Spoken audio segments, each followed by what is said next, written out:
Vamos lá, a partir da questão 5. Releia esta descrição do baile. De um ao outro, pelos 7 salões, desfilava majestosamente, na verdade, uma multidão de sonhos, e eles, os sonhos, giravam sem parar, assumindo a cor de cada salão e fazendo com que a impetuosa música da orquestra parecesse o eco de seus passos. Daí a pouco soa o relógio de ébano, colocado no salão de veludo.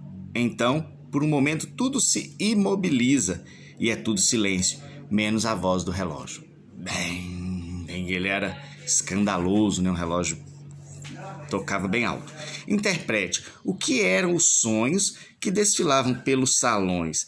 Gente, naquele momento de tristeza em função da doença, os sonhos que desfilavam pelos salões eram um mundo de festa, de alegria, aquela comemoração, todo mundo rindo, comendo. Olha o termo comemorar, vamos brincar com ele na aula, porque comemorar tem um pedacinho da palavra que nos lembra o quê? Comer. Então o evento que nós comemoramos é porque nele nós vamos comer juntos, o que é muito simbólico. Comer juntos é um ato simbólico de grande importância. Então eles estavam ali comemorando. E esse era o sonho, né, de poder viver tudo aquilo de novo. Letra B. Que elemento conseguia interromper a atmosfera onírica, isto é, de sonhos do baile, trazendo os convidados de volta à realidade, toda vez que o relógio de ébano tocava? Quando o relógio de ébano tocava, todo mundo tinha uma tendência de pensar e voltar a ter medo. Medo de quê? Da morte escarlate, que estava rondando aquele período. À meia-noite, um fato novo cria pânico no salão. Qual é esse fato? Bom, aí surgiu uma figura estranha, né? Chegou alguém que eles não haviam visto na festa até então, com uma máscara diferente e uma visão repugnante, segundo, né, aqueles que viram, o que está descrito no texto. Como é descrita a figura enigmática que surge no salão? Bom, a descrição veio também já no início do clímax, né, do texto, lá, vestida com roupas mortuárias, da cabeça aos pés e usando uma máscara com expressão enrijecida de um cadáver. Além disso, suas vestes e a testa estavam salpicadas com sangue, e era sangue de verdade. Letra C. Por que essa descrição causa repulsa nos convidados?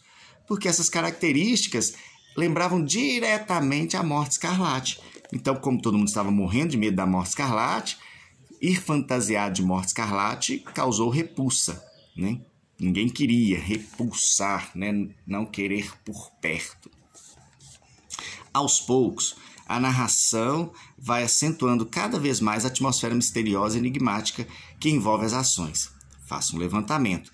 Até o aparecimento da figura misteriosa, que elementos ou pistas textuais contribuem para a construção dessas atmosferas? Aí nós tivemos algumas. Primeiro, o nome da peste, lá no título. Morte Escarlate, é um nome estranho, eu fiquei meio com medo.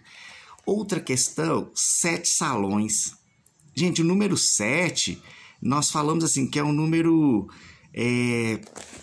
cabalístico, um número que traz enigmas. Então, tudo são 7 pecados capitais.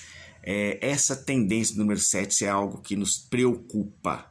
Tá bom? Isso nos contos maravilhosos, né? Nas questões dos contos, principalmente de terror. Outra coisa, as características dos salões, né?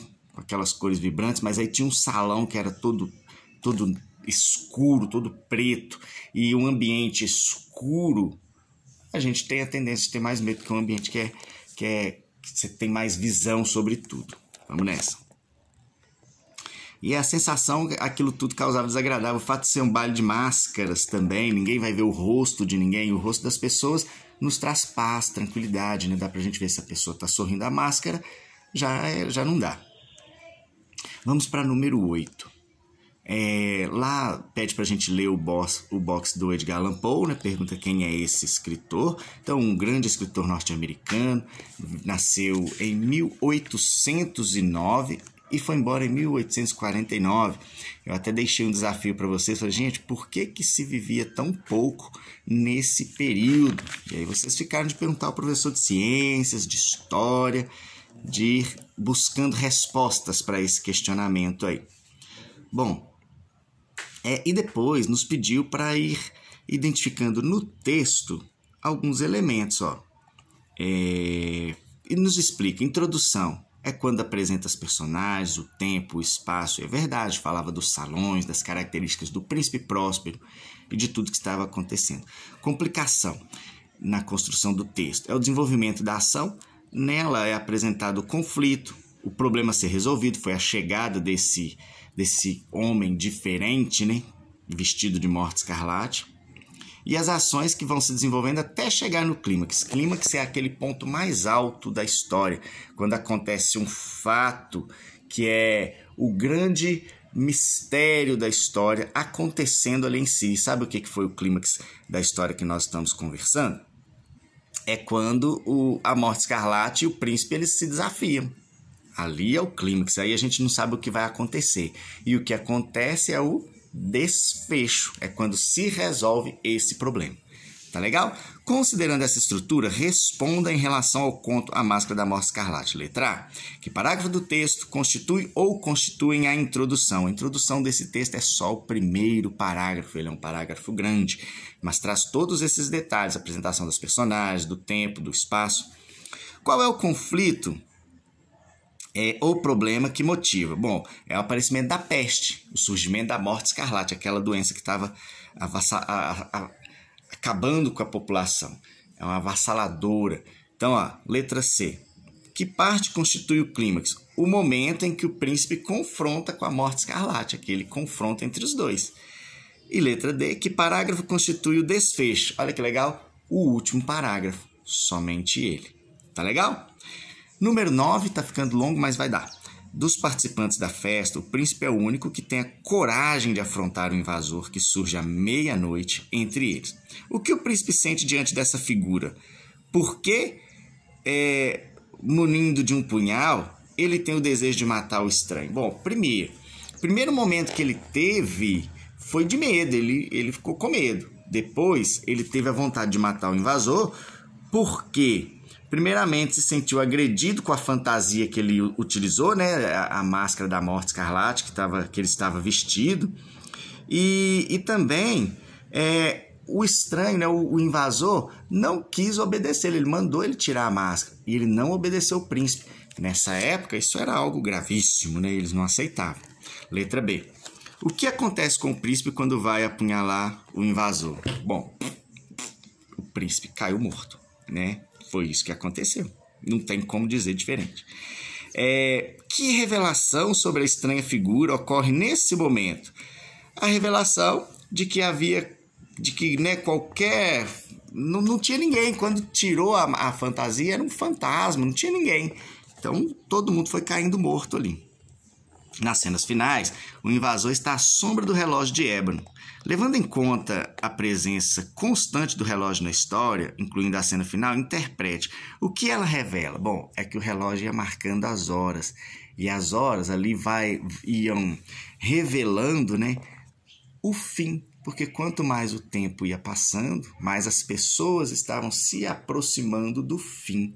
E aí chega mais um elemento ali, que é o fato da meia-noite. Também ser um horário em que, nas histórias de terror, geralmente as coisas ruins acontecem. Mas isso é só mentirinha. Na verdade, meia-noite não acontece nada na vida real.